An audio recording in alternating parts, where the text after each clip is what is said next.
اعوذ باللہ من الشیطان اللعین الرجیم بسم اللہ الرحمن الرحیم وبہ نستعین وہو خیر ناصر ومعین۔ سلسلہ دروس صحیفہ سجادیہ میں آج صحیفہ سجادیہ کی 44 نمبر دعا کا تذکرہ ہے۔ امام زین العابدین علیہ الصلوۃ والسلام ماہ رمضان کے آغاز پر یوں دعا کیا کرتے تھے: حمد اللہ ہی کے لیے ہے جس نے ہمیں اپنی حمد کی ہدایت دی ہے اور اس کا اہل قرار دیا ہے تاکہ اس کے احسانات کا شکریہ ادا کرنے والوں میں شامل ہو جائیں اور وہ ہمیں اس بات پر نیک کرداروں جیسی جزا دے سکے۔ حمد اللہ ہی کے لیے جس نے ہمیں اپنا دین عطا فرمایا اور اپنی ملت کا امتیاز بخشا اور اپنے احسانات کے راستوں پر لگا دیا تاکہ اس کے احسانات کے سہارے اس کی مرضی تک پہنچ جائیں اور ایسی حمد کر سکیں جسے وہ ہم سے قبول کر لے اور اس کے ذریعے ہم سے راضی ہو جائے۔ حمد اللہ ہی کے لیے جس نے ہمارے خیر کے راستوں میں سے ایک راستہ اپنے مہینے کو قرار دیا ہے جو رمضان کا مہینہ ہے، روزوں کا مہینہ ہے اور راتوں کو قیام کا مہینہ ہے، جس میں اس نے اس قرآن کو نازل کیا ہے اور اسے لوگوں کے لیے ہدایت اور ہدایت کے ساتھ حق و باطل میں امتیاز کی کھلی نشانی قرار دیا ہے۔ پھر اس کے بعد فراواں عزتوں اور مشہور فضیلتوں کے ذریعے تمام مہینوں پر اس کی فضیلت کا اظہار کیا ہے۔ اس کے احترام میں ان چیزوں کو بھی حرام کر دیا ہے جو دوسرے مہینوں میں حلال تھیں، اور اس کے اکرام میں کھانے پینے کو بھی ممنوع قرار دیا ہے، اور اس نے اس کے لیے ایک واضح وقت قرار دیا ہے جس سے نہ مقدم کرنے کی اجازت دی ہے اور نہ مؤخر کرنے پر راضی ہے۔ اس مہینے کی ایک رات کو 1000 مہینوں کی راتوں سے افضل قرار دیا ہے اور اس کا نام شب قدر رکھ دیا ہے، جس میں ملائکہ اور روح الامین پروردگار کے اذن سے تمام امور کو لے کر نازل ہوتے ہیں، اور یہ رات طلوع فجر تک سلامتی اور دوام برکت کا سبب رہتی ہے۔ اللہ اپنے جس بندے کے لیے برکت چاہتا ہے اس کے حق میں محکم فیصلہ کر دیتا ہے۔ اے اللہ، درود بھیج محمد و آل محمد علیہ الصلوۃ والسلام پر، اور ہمیں اس ماہ کی فضیلت کی معرفت اور اس کی حرمت کی جلالت اور اس میں تمام ممنوع امور سے تحفظ کا الہام عطا فرما، اور اس کے روزوں پر ہماری امداد فرما کہ ہم اپنے اعضاء کو تیری نافرمانیوں سے روک سکیں اور ان اعمال میں لگا سکیں جو تجھے راضی کر سکیں، تاکہ ہم کسی لغو بات پر کان نہ دھریں اور کسی لہو کی طرف جلدی سے نگاہ نہ کریں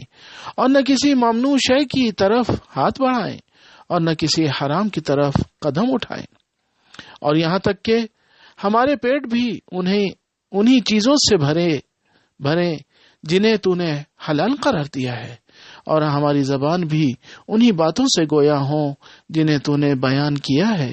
اور ہم صرف انہی اعمال کی زحمت اٹھائیں جو ہمیں ثواب سے قریب تر کر دیں، اور وہی افعال انجام دیں جو تیرے عذاب سے بچا سکیں۔ اس کے بعد ان تمام اعمال کو ریاکاروں کی ریاکاری اور ستانے والوں کے جذبہ شہرت سے پاک بنا دے، تاکہ ہم تیرے علاوہ کسی کو تیرا شریک قرار نہ دیں اور تیرے ماں سوا کسی مطلوب کی آرزو نہ کریں۔ اے اللہ، درود بھیج محمد و آل محمد علیہ الصلوۃ والسلام پر، اور ہمیں 5 نمازوں کے اوقات کی توفیق دے، ان حدود کے ساتھ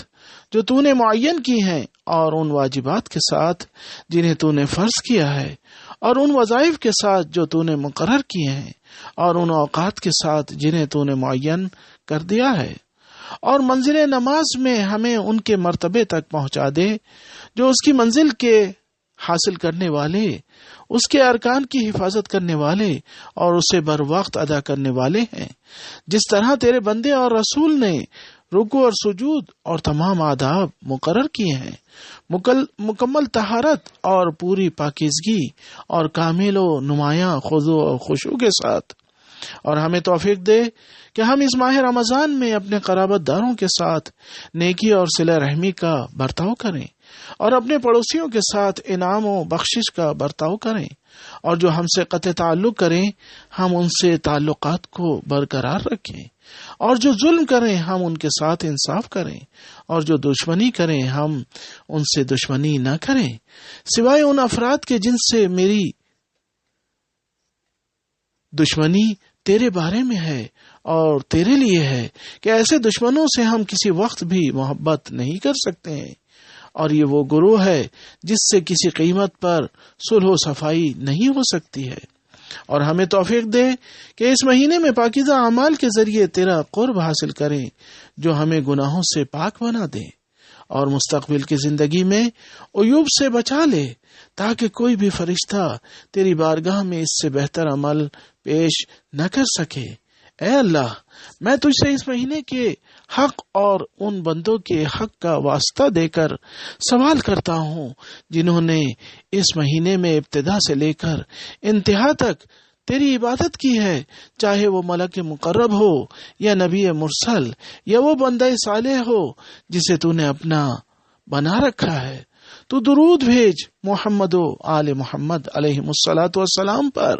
اور ہمیں اس کرامت کا اہل قرار دے جس کا تو نے اپنے اولیاء سے وعدہ کیا ہے، اور ہمارے لیے لازم قرار دیے ہیں جو تیری انتہائی اطاعت کرنے والے ہیں، اور ہمیں اس جماعت میں شامل کر دے جو تیری رحمت کی بنا پر تیری رفاقت کی بلند ترین منزل پر فائز ہیں۔ اے اللہ، درود بھیج محمد و آل محمد علیہ الصلاۃ والسلام پر، اور ہمیں اپنی توحید کے بارے میں ہر طرح کی بے روی اور اپنی بزرگی کے اقرار کے ذیل میں ہر طرح کی کوتاہی، اور اپنے دین میں ہر طرح کے شک، اور اپنے راستے سے ہر طرح کی گمراہی، اور اپنی حرمت سے ہر طرح کی غفلت، اور اپنے دشمن شیطان رجیم کے ہر طرح سے دھوکے کھانے سے محفوظ فرما دے۔ اے اللہ، درود بھیج محمد و آل محمد علیہ الصلاۃ والسلام پر، اور اگر تیرے پاس اس مہینے کی ہر رات میں کچھ گرفتار عذاب گردنے ہیں جنہیں تو آزاد کرتا ہے یا اپنی مہربانی سے معاف کرتا ہے، تو ہماری گردنوں کو بھی انہی گردنوں میں سے قرار دے، اور ہمیں اس مہینے کے بہترین اہل و اصحاب میں شمار کر لے۔ اے اللہ، درود بھیج محمد و آل محمد علیہ الصلاۃ والسلام پر، اور اس چاند کے تمام ہوتے ہوتے ہمارے گناہوں کو بھی مٹا دینا، اور اس کے ایام کے گزرتے گزرتے ہمیں تمام صعوبتوں سے باہر نکال لینا، تاکہ یہ مہینہ اس عالم میں تمام ہو کہ تو ہمیں خطاؤں اور گناہوں سے آزاد کر چکا ہو۔ اے اللہ، درود بھیج محمد و آل محمد علیہ الصلاۃ والسلام پر، اور اگر اس مہینے میں ہمارے اندر کوئی کجی پیدا ہو گئی ہو تو اسے سیدھا کر دے، اور اگر ہم بہک گئے ہوں تو ہماری اصلاح کر دینا، اور اگر شیطان ہم پر غالب آ جائے تو ہمیں اس سے نجات دلا دینا۔ اے اللہ، اس مہینے کو ہماری عبادتوں سے معمور کر دے، بھر دے، اور ہمارے سارے اوقات میں اس کی نماز، تضرع و زاری، خضوع و تذلل پر ہماری امداد فرما، تاکہ نہ اس کے دن ہماری غفلت کا گواہ بنے اور نہ اس کی راتیں ہماری کوتاہیوں کی شہادت دیں۔ اے اللہ، جب تک ہمیں زندہ رکھنا، تمام مہینوں